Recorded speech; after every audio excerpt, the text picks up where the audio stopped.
अस्सलाम वालेकुम, welcome back to my channel Qamar vlog another brand new video.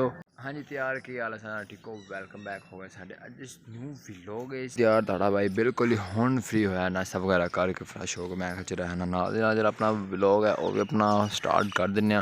तो अज जो है साढ़ा जो काम है ना वो तकरीबन जो है ना धुप ही होएगा दोबारा। जिस तरह कल भी काफ़ी ज़्यादा जनाब सारा दिन इतने काम करते सी धुप ते काफ़ी ज़्यादा बिजी सी मैं कल भी। तो अज भी मैंने लग रहा है यही हालात होने हैं, पर इंशाल्लाह जो है ना व्लॉग भी आप जरूर बनावांगे।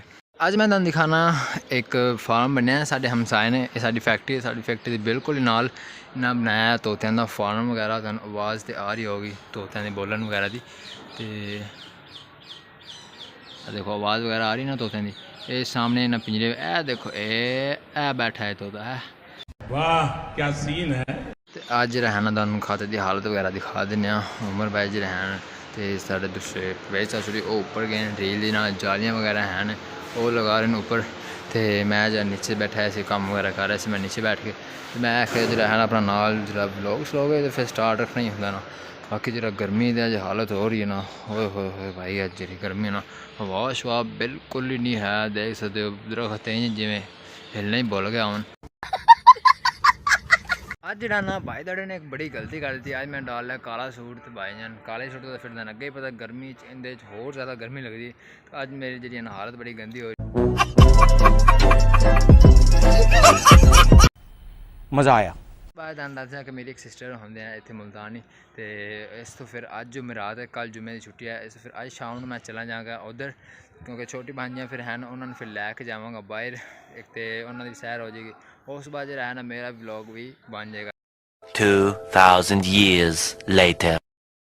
हाँ जी तो फाइनली साड़ा भाई होगा फ्री। तो हालत देख लो ब्लैक सूट से पसीना जो है ना वाइट होना। क्या बात है सर, क्या बात, ये बात है। तो हूँ जो है ना नहाने फ्रैश होने मतलब की गल ये वे कि नहा के फिर मैं दोबारा एक ब्लैक पाना। साले का खोपड़ी तोड़ साले।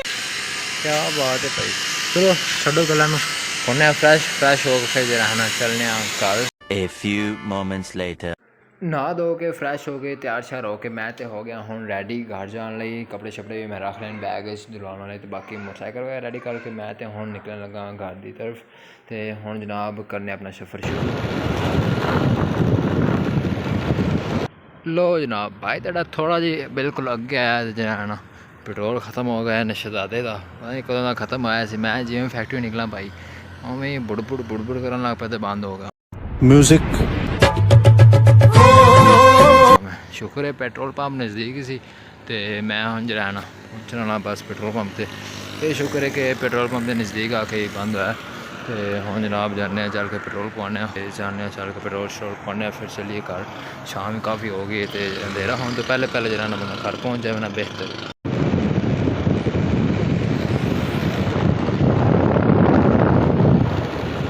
तो फाइनली भाई दाड़ा पहुँच गया घर। तो काफ़ी ज़्यादा थक गया क्योंकि सारा दिन काम किया उसके बाद सफ़र दी बिना तो काफ़ी ज़्यादा थकावट हो गई। तो तुम मैंने होने दो इजाज़त व्लॉग करने आए थे।